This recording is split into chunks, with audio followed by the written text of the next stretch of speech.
Lots of people get confused about the difference between a rocket and a jet, but they both use the same law of action, reaction. So if I threw this brick, then I'd get pushed back the same amount. In a rocket, you carry the bricks with you and throw them to push yourself along. In a jet, the bricks are flying in the environment, and the environment only picks them up and then throw them to push yourself along. I'm using bricks as an example you probably don't think would work, but I'll prove to you that it will. I've commandeered my little sister's pushchair. The force I put on the bricks is the force that pushes me backwards. And the end pushes me backwards. I've broken a few bricks. In a jet, the bricks are lying on the ground and you pick them up and then throw them to push yourself along. But it's a bit too awkward to do that right now, so we're going to use something else. So instead of using bricks, we're going to use the air around us, pick it up with this blower, and then blow it along.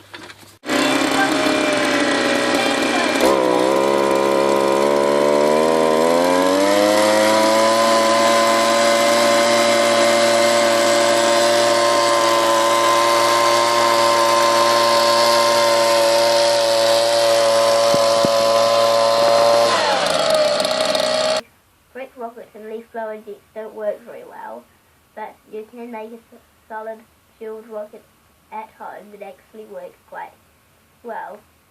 Dad used to make little things a bit like hand grenades with sort of the same principle as this rocket here. And his friend Malibu Casey's brother made one in Malibu, and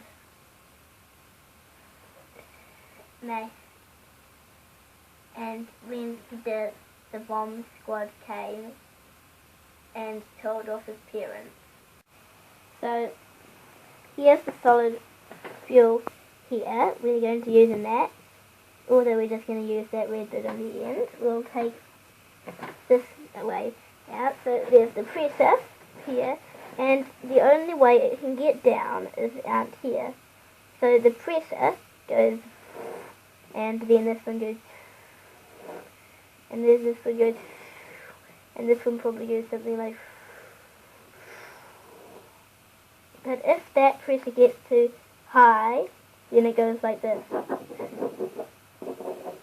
and loads of flame comes out. But if this pressure gets too high, it goes. So we just want it coming out here, which will push the rocket forward. We made lots. Some of them were fine, like this one here, but lots of them blew up, like this one here. Boom. We tried lots, but we found that this size can make a really good rocket. 60 by 60 millimeters. This bit here is for the fins. Now we'll show you how to use it. So this is the template for the rocket. I'm just going to trace around it.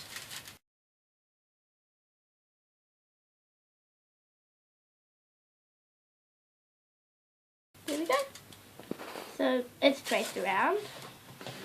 And there's little notches that it tells you where to fold it. You need to know where to fold it because you need a double layer to contain the pressure. So that it doesn't look like what my teacher claimed to would look like when she got really angry, smoke coming out of it, of the places where it looks like its ears would be. Now I'm going to fold over the double layer. The fold lines where the notches are. Now what you do is you make a tiny line in the middle, like this. You don't want to crease it, you just want to make a tiny line there. So you put the skewer just over the double fold line so the match head's within it, and you just plonk the match head in front of there, and you go making sure it's there, and then you just gently roll this up like that. Then you just fold it along there, feeling to the back here. You crimp it. And some things like this.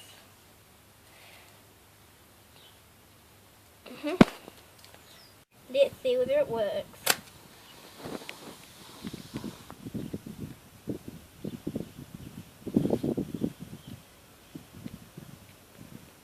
I know it doesn't really seem like it, but the methane lamp has been lit. Trust me, I can see some flames and heat waves.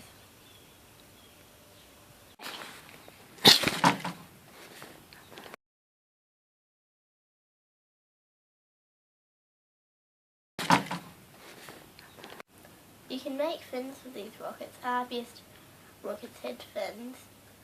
You make a 15 by 15 mil square. So now I'll show you how to do it. There we go.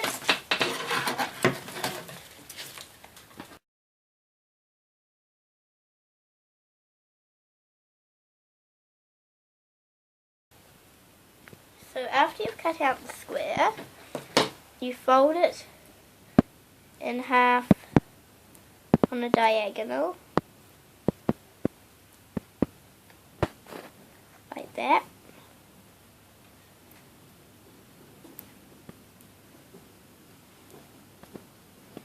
And then you fold it this way, and like that. And you get it. And then, here's the tricky part.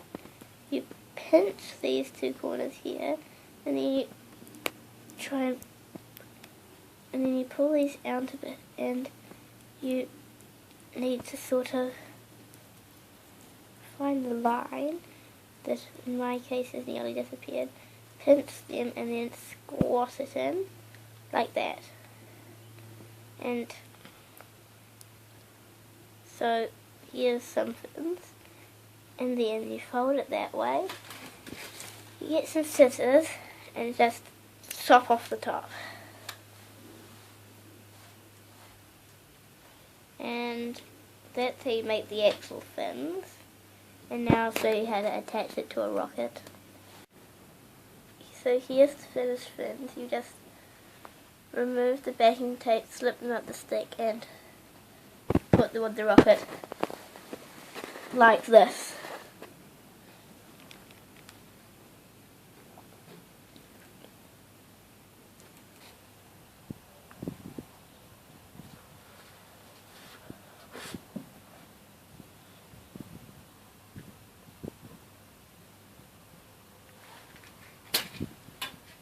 That was a bit unexpected.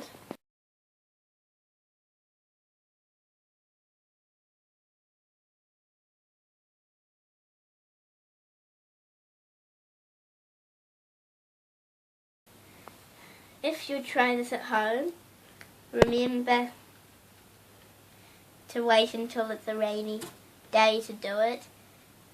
Otherwise you might catch fire to everything. You're obviously not going to send a man to the moon with these rockets here, because the furthest we got was 3 meters.